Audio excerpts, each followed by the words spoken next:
بسم اللہ الرحمن الرحیم۔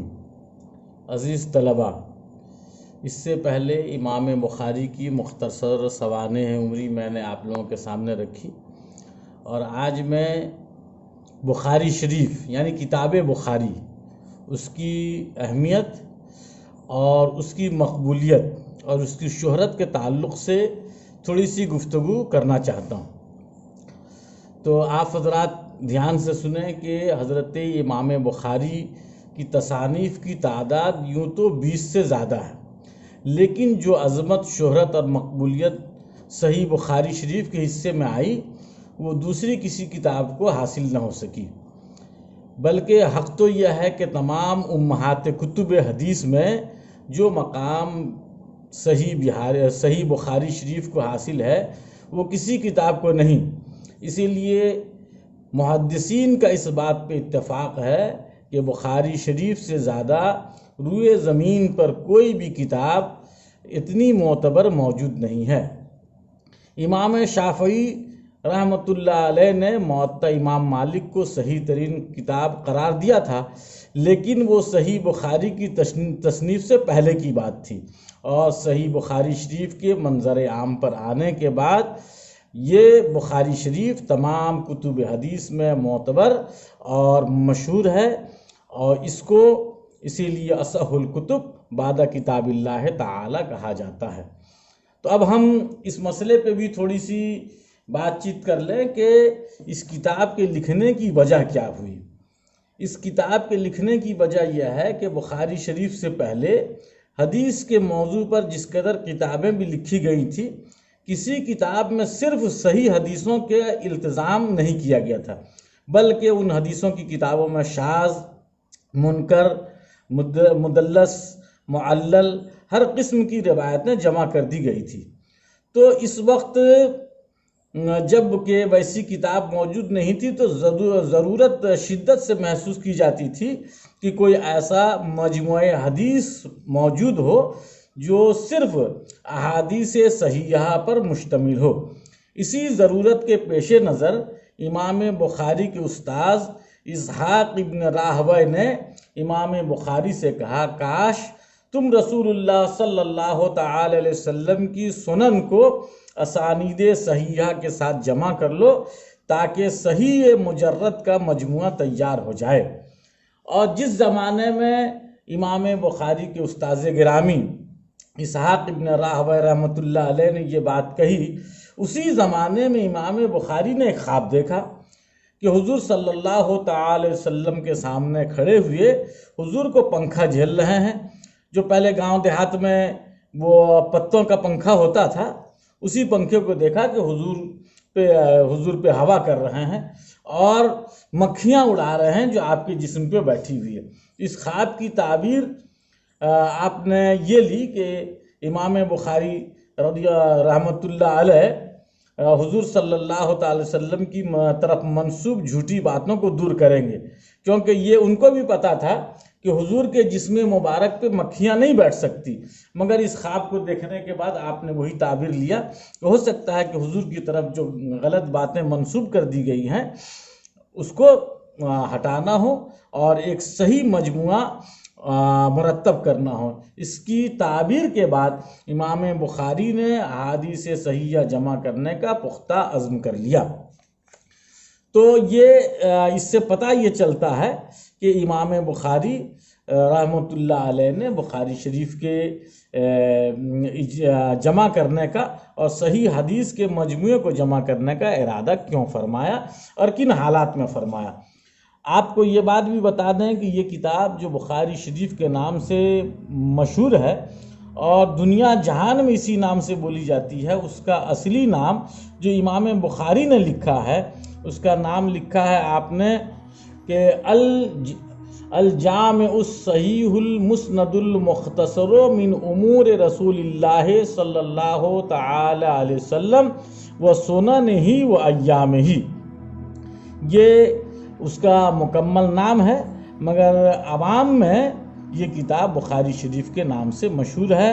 محدثین کی اصطلاح میں جامع، مسند اور جو کتابوں کی مختلف قسمیں ہیں اس کے سلسلے میں سوچتا ہوں کہ یہاں تھوڑی سی ہم لوگ اگر گفتگو کر لیں تو یہ زیادہ بہتر ہوگا، کیونکہ یہ کتاب جو ہے الجامع الصحیح ہے۔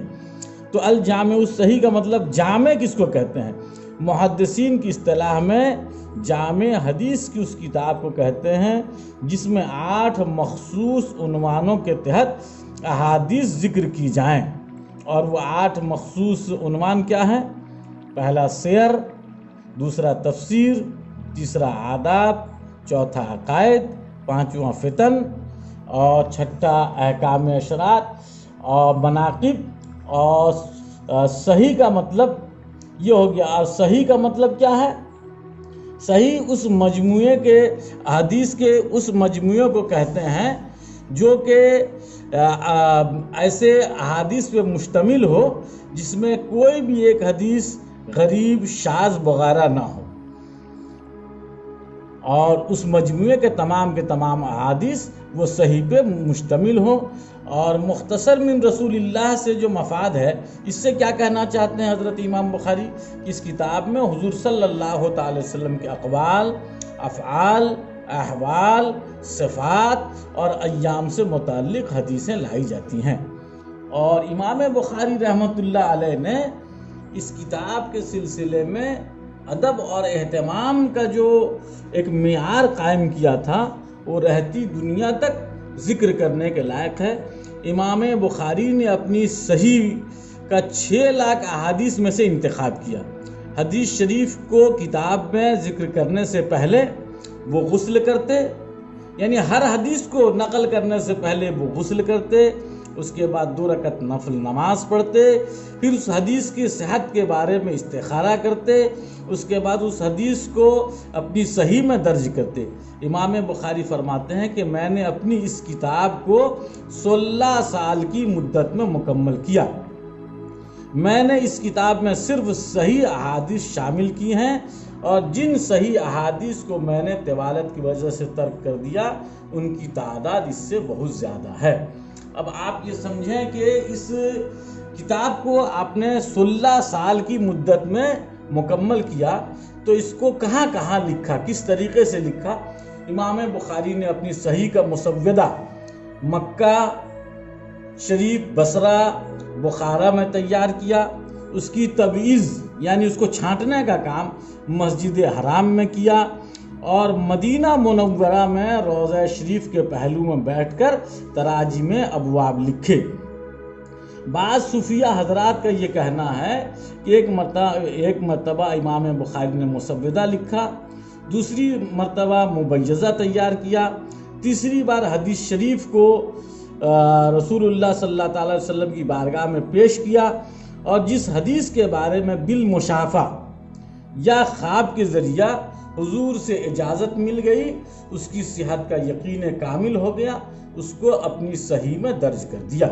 اب اس کتاب کی مقبولیت، یہ کتاب تو اتنی محنت سے لکھی گئی اور اتنا ٹائم لگا، مگر اس کتاب کی مقبولیت کا کیا حال ہے یہ بھی آپ سمجھ لیں۔ سنتے چلیں کہ اللہ تعالیٰ نے امام بخاری کی صحیح کو بے پناہ مقبولیت عطا فرمائی۔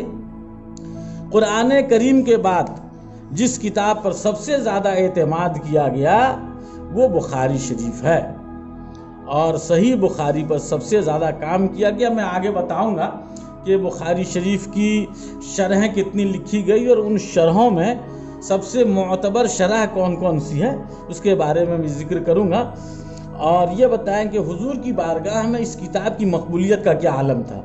حضور صلی اللہ تعالی وسلم کی بارگاہ میں جس طرح امام بخاری مقبول تھے، اسی طرح ان کی صحیح بھی بارگاہ رسالت میں مقبولیت اور پذیرائی رکھتی تھی۔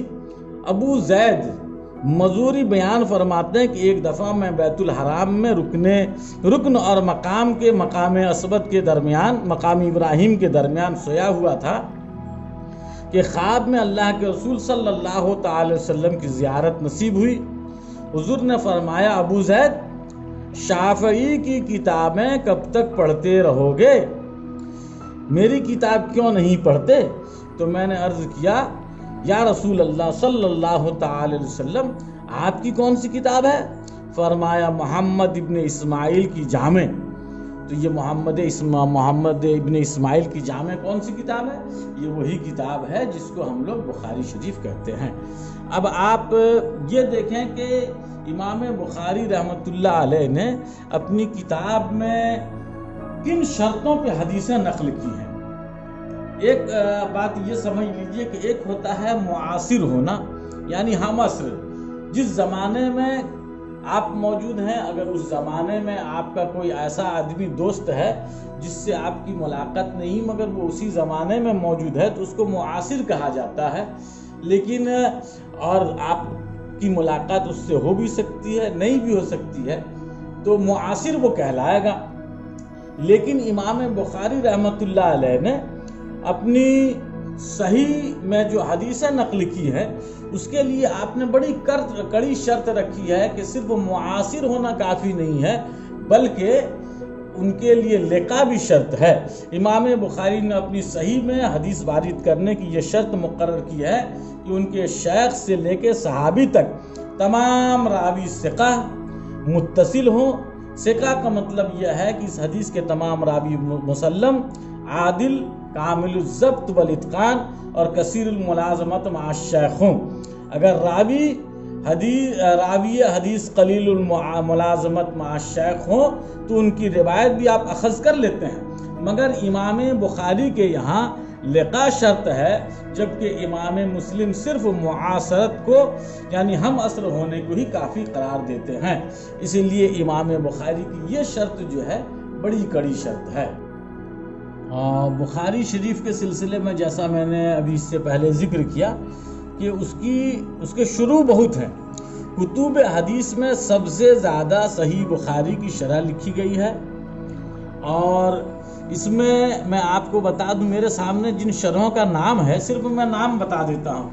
اعلام السنن ایک، شرح البخاری یہ امام ابو الحسن علی ابن خلف الغربی المالکی نے لکھی ہے، 2۔ ایک شرح البخاری کے نام پر ہے، امام فخر الاسلام علی محمد بزدوی رحمۃ اللہ علیہ نے لکھی ہے، اور پھر شرح البخاری کے نام سے ایک کتاب قاضی ابو بکر نے لکھی ہے، اور کتاب النجاح کے نام سے امام نجم الدین عمر ابن نصفی رحمۃ اللہ علیہ نے کتاب لکھی، شواہد التوضیح کے نام سے ایک شرح لکھی گئی، تلوی کے نام سے ایک شرح لکھی گئی، کواکب الدراری یہ ایک کتاب شرح لکھی گئی، علامہ شمس الدین محمد ابن یوسف انہوں نے لکھی، ایک شرح منہ الباری کے نام سے لکھی گئی، یہ ابو طاہر محمد ابن یعقوب صاحب نے لکھی، ایک مصابیح الجامع یہ بھی ایک کتاب علامہ بدر الدین محمد ابن ابو بکر دمامینی نے لکھی، اور ایک بہت مشہور شرح فتح الباری کے نام سے ہے، یہ شرح حافظ شہاب الدین ابن حجر عسقلانی رحمۃ اللہ علیہ نے لکھی ہے۔ اس کتاب کو انہوں نے 813 ہجری میں اس کی شرح لکھنی شروع کی اور مکمل کیا 842 ہجری میں۔ اسی سے آپ سمجھیں کہ اتنی لمبی مدت تک فتح الباری نام کی بخاری شریف کی شرح لکھی گئی، اور ایک شرح اور ہے جو بہت مشہور ہے، عمدۃ القاری کے نام سے۔ یہ شرح شیخ الاسلام حافظ بدر الدین عینی رحمۃ اللہ علیہ نے 855 ہجری میں تصنیف کی۔ یہ کتاب انہوں نے تصنیف کرنا شروع کی تھی 821 ہجری میں، اور 847 ہجری میں اس کو مکمل کیا۔ 25 اجزاء پہ 12 موٹی جلدوں میں اس کتاب کو لکھا ہے۔ تو اس طرح سے آپ کی شرح کی یعنی اس کتاب بخاری شریف کی جتنی شرح لکھی گئی ہے، حدیث کی کسی بھی کتاب کی اتنی شرح لکھی نہیں گئی ہے۔ اسی سے اندازہ ہوتا ہے کہ بخاری شریف کی کتنی اہمیت اور کتنی فضیلت ہے، اور علماء کرام نے اس کو کس قدر قبولیت کے ہاتھوں لیا ہے اور اس کی طرف توجہ دی ہے۔ اور پہلے سبق میں نے آپ لوگوں کو بتایا تھا، اقسام حدیث کے تعلق سے 2-3 قسم میں نے بتائی تھی۔ حدیث کی تعریف کے بعد اس کی بعض ضروری اقسام کو ذکر کرنا ضروری تھا، لیکن میں یہ سمجھتا ہوں کہ جو 3 قسمیں میں نے مرفوع، موقوف اور مقطوع پہلے دن کے سبق میں بتایا تھا، آپ اسی کی طرف توجہ دیں اور اصول حدیث میں اس مسئلے کو مزید اپنے استاد سے سمجھنے کی کوشش کریں۔ اور اخیر میں یہ بات میں آپ کو بتاتا چلوں کہ حدیث کی جو کتابیں ہوتی ہیں تو حدیث کی کتابوں کی کچھ قسمیں ہیں، تو میں صرف قسموں کا نام ذکر کر دے رہا ہوں، اور موقع لگے گا پھر کبھی تو انشاءاللہ اس کی تعریفات بھی کر دی جائے گی۔ حدیث کی یہ کتابوں کی قسمیں ہیں، حدیثوں کی قسمیں تو الگ ہیں اور کتابوں کی قسمیں الگ ہیں۔ حدیث کی کتابوں میں صحیح، جیسے کہ صحیح بخاری ہے، اور جامع اور سنن اور مسند، معجم، مستخرج، مستدرک، رسالہ، جز، اربعین، امالی، اطراف، یہ سب ان کے نام ہوئے۔ تو کبھی موقع لگے گا انشاءاللہ تو میں ان کی تعریفات بھی آپ کو بتا دوں گا۔ اور اس سلسلے میں میرا خیال ہے کہ ہمارے یہاں بخاری شریف کی جو تعلیم ہوتی ہے تو ہمارے اساتذہ میں بڑے بڑے حدیث کے جانکار گزرے ہیں، تو ان میں ابھی جو موجودہ شخصیتیں موجود ہیں ان میں حضرت محدث کبیر حضرت علامہ ضیاء المصطفیٰ صاحب قبلہ، یہ میرے علم کے مطابق اس وقت پورے ہندوستان میں سب سے بڑے حدیث کے جانکار ہیں، اور اسی وجہ سے ان کو محدث کبیر کہا جاتا ہے۔ اور جو حدیث کی کتابیں گزری ہیں، حدیث کی کتابیں جو ہم لوگ پڑھتے ہیں، ان میں بھی بڑے بڑے محدثین کا ذکر کہیں نہ کہیں کسی نہ کسی اعتبار سے آ جائے گا۔ انشاءاللہ پھر کبھی موقع لگے گا تو اس پر گفتگو ہو جائے گی۔ السلام علیکم ورحمۃ اللہ وبرکاتہ۔ اس کو بار بار سنیں، کیونکہ اس سے متعلق آپ حضرات سے سوال بھی کیا جا سکتا ہے۔